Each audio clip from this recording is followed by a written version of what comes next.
Greetings, sisters. When Kathy asked me to talk a little bit about my experience at McAllen, Texas, and she gave me the theme for the retreat today, Alice in the Wonderland, the first thing that came to my mind was that moment in time where Alice was shrunk and was so small that everything around her seemed out of reach. And even a simple thing like getting a key to open a door that was locked, it took a lot of effort. I wonder, have you ever had that experience? Have you ever felt that the problem seems so large and the solutions feel out of reach and I dare say impossible? Um, for me, there are a few issues that seem so large, and one of them is global displacement.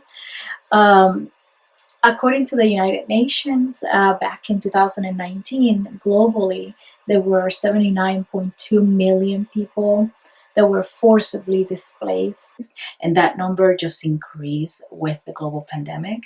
Now, the latest number was 82.4 million in 2020.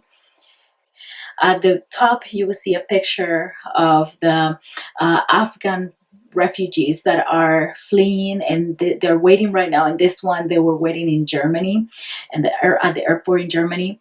The second picture is a picture of the Catholic charities in McAllen, Texas, and that's where I spent most of my time when I was down in McAllen, Texas. I did not take this picture, but this is what I witnessed. This is what displacement looks like. Out of that number, as large as that number is, 26 million of the displaced people are refugees.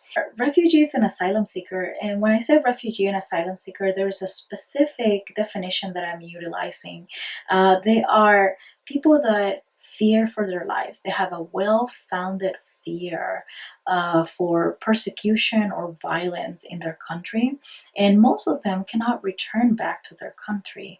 It's not like a hurricane or a natural disaster that once the initial emergency of the hurricane happens, they might be able to return back home. We're talking about people that are displaced by war and years of violence in that country.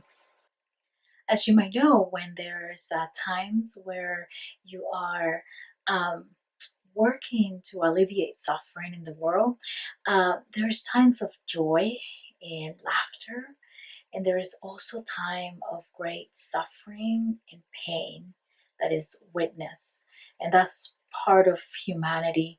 And that's how this experience at McAllen, Texas was for me. McAllen, Texas is at the border of Mexico and the United States, as you can see in the picture. It is one of the busiest corridors for families crossing the United States.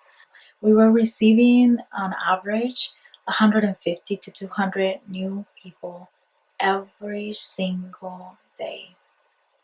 And the average age that we were receiving was between 5 and 6 years old. Some were newborns. We had 4 days old and 7 day old and a 21 day old baby. We had teenagers, and all of the children were with their parents at this location. They were not separated from their parents. So when people were at the respite center, on average they stayed 1 to 3 days, sleeping on the floor on the blue jean mats that you saw earlier in the picture, while they were making transportation arrangements to be able to go to their sponsoring family.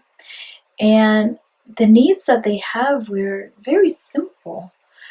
For example, one of the needs was shoes. When they would come into the center, sometimes people had blisters on their feet, and the the shoes were completely worn out with holes on the sole of the shoes. And the shoes that we're receiving as donation were usually size 7 and 8 for women and much larger for men. But the people arriving, some of the most sought out sizes. We're size 5, 6, or 7 for women, and size 8 for men, and shoes for children, any size. The other simple need was phone chargers. And you have to understand that during the pandemic, everything is done online. Applications, transportation, court appearances, keeping in contact and connections with families in the United States where they're going to end up, but also in their country where they're coming from, that connection with family.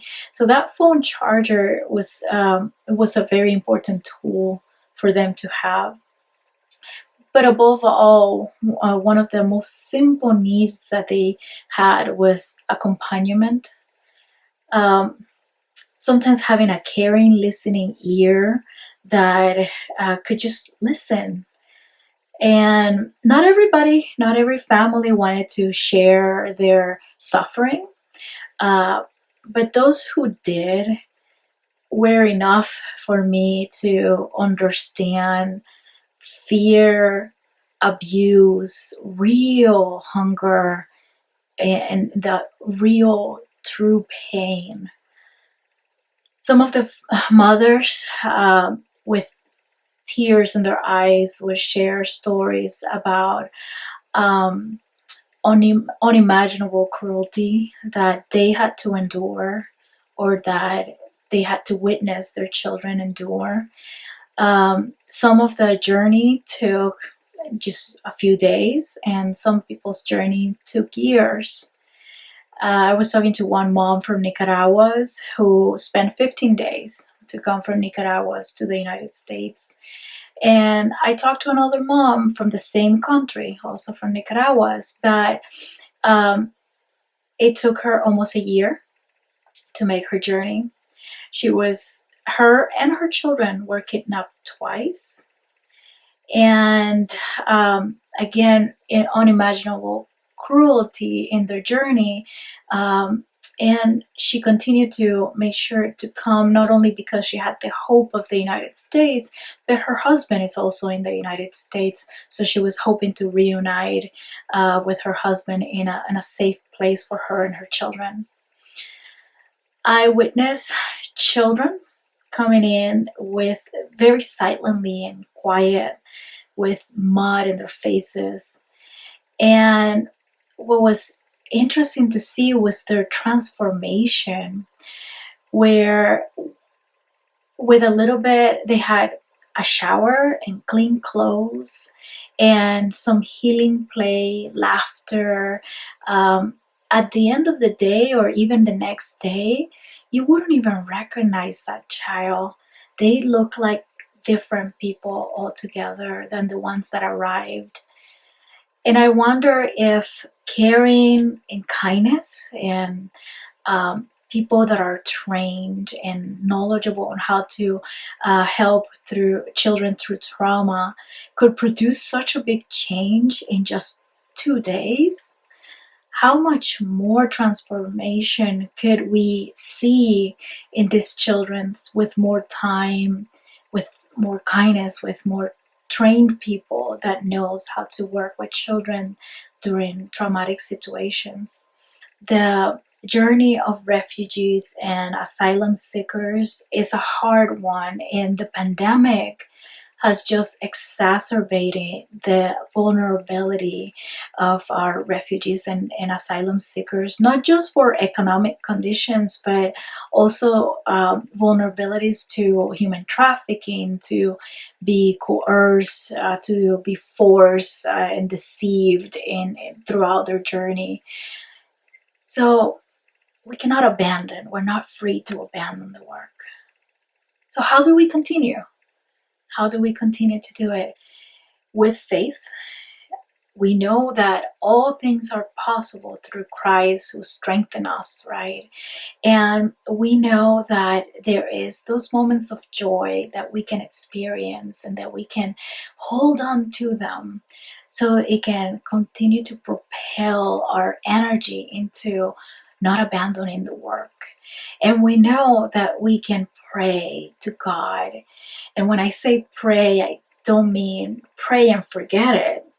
I mean, pray and don't worry. Pray your anxieties to God, share that to God, and tell God what are the tools, the people, the experiences that we need, because what seems impossible to us is very much possible with God. Hold on to those moments of joy. Hold on to those moments of laughter, because they serve as moments of hope and moments of seeing the possibilities that are in front of us, because God makes the impossible possible. So if you are in a moment in your life that you are ready to um, you feel cold and moved, or even curious about helping with refugees and asylum seekers, uh, what can we do? I will encourage you to learn more about how to be welcoming to our neighbors, to our friends, to our allies.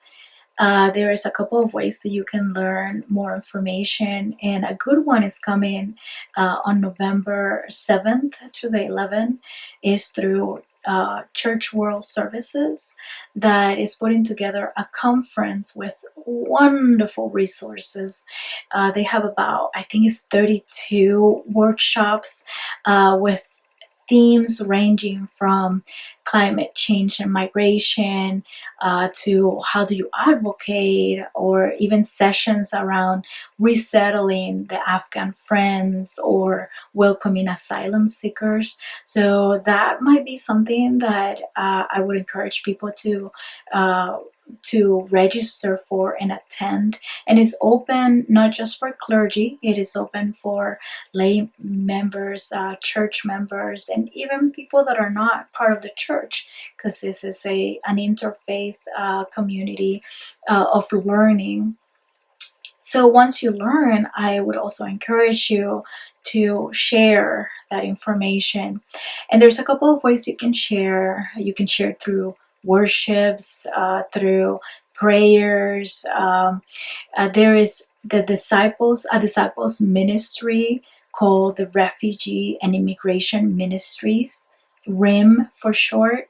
They have a website, and in that website they have worship ideas and Bible studies that you could utilize as a resource to be able to engage your congregations in conversations about hospitality and about how to be welcoming to everybody.